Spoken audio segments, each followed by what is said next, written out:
Ito,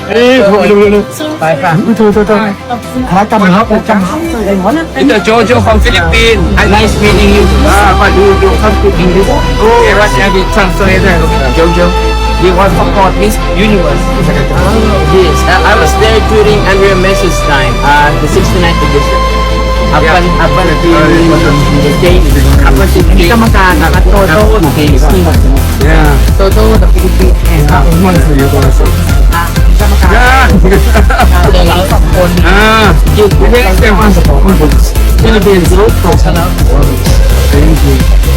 It was an honor meeting you. I'm a fan. In the Philippines, you are an icon. Everybody's been very so famous around the world. Like a iconic of beauty pageant. Yes. Everybody like talking in the industry.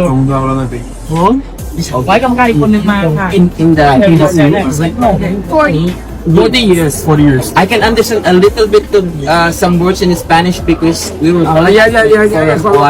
same language or in yes. I'm very okay, chill. I never thought.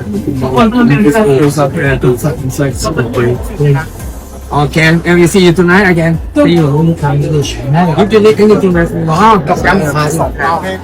So mga kapolitika, ang inyo pong napanood ay si Jojo Borgais dahil nasa Thailand na po siya ngayon at isa siya sa mga upong hurado dito sa magaganap na MGI All-Stars 2026.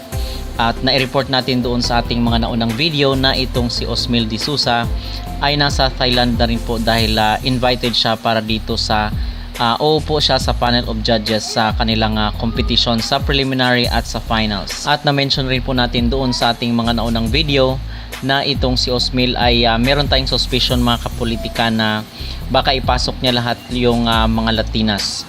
Pero according dito, meron tayong exclusive na nasagap na impormasyon na usap-usapan ngayon dito sa Vietnam na kung saan ay sinishape up na di umano nila yung possible top 6 dito sa MGI All-Stars. So, ang balita mga kapolitika dito sa ating nasagap na impormasyon ay magkakaroon di umano ngayong gabi ng closed door meeting yung ilan sa mga judges dito sa MGI All-Stars. So far ay sila pa lang yung nakita natin ng mga judges dito sa MGI All-Stars.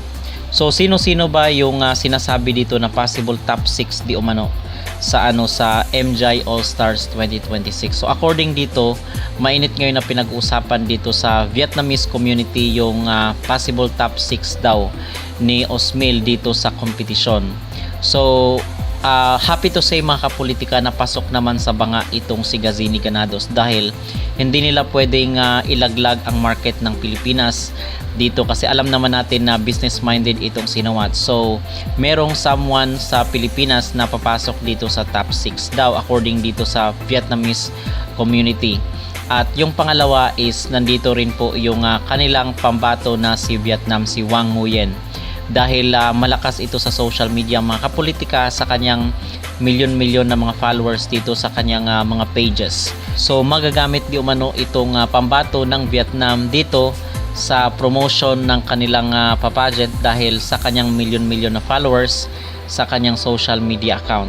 So aside dito kay Gazini Ganados at kay Wang Nguyen ay kasali rin po yung frontrunner na si Peru, si Suyen Cipriani, si Thailand, yung si Colombia, si Vanessa Pulgarin at si Dominican Republic, si Yamilik. So yun mga kapolitika, talagang grabe ngayon, ito yung pinag-uusapan ngayon sa Vietnamese community na kung saan ay meron di umanong top 6 itong si Osmil. So hindi natin ma-confirm or ayaw nating sabihin na ito na officially yung talagang papasok. Ito lang daw yung mga paborito ni Osmil according dito sa nag-leak na information nitong nag-post dito sa social media dahil parte daw siya doon sa loob ng organization. So aside dito kay Osmil na kung saan is ni-reveal na niya di umano yung kanyang top 6 at marami rin po ang mga nag-iisip dito sa post ni Adam J, yung ating vlogger na nasa Thailand ngayon, sa kanyang post na kung meron na ba daw di umanong nagaganap na negotiation sa loob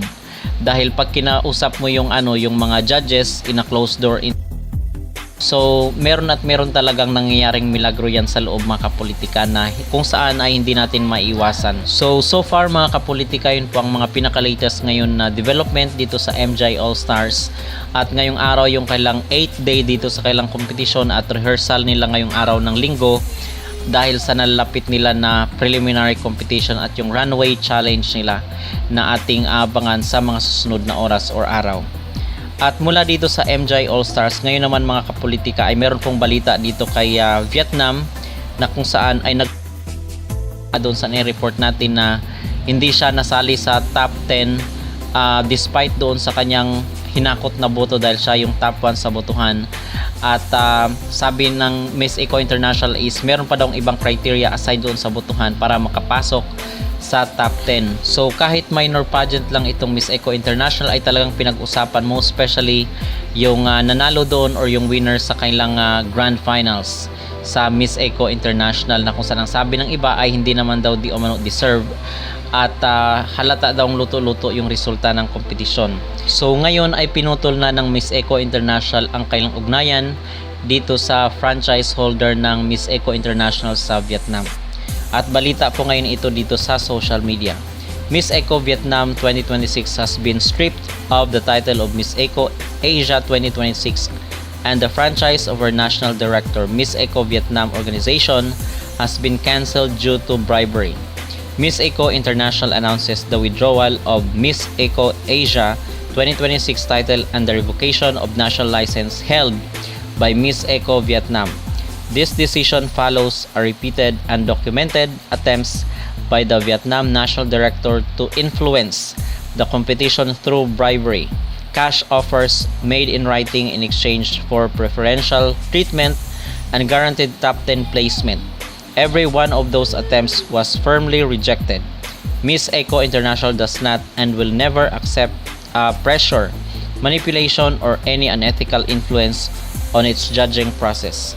So yun yung naging decision mga kapolitika ng organization, na pinutol na doon sa franchise holder ng Vietnam yung kanilang ugnayan. So apparently is dahil nga doon sa question in front of cameras ni Vietnam bakit wala siya sa top 10. Yun ang naging reason at yung panunuhol di umano dito sa organization para ma-influensya na mapasok siya sa top 10.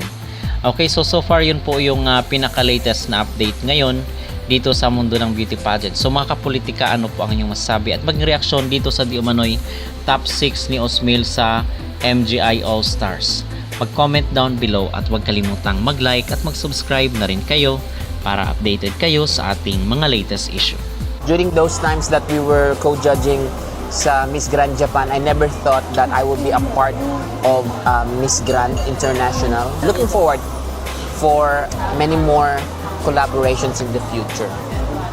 Mapa Pilipinas man o mapa dito sa Thailand. This is the life. This is the life. I would like to say thank you to Papa Nawat. Thank you, Papa Nawat, for the trust, for the love, and for the support.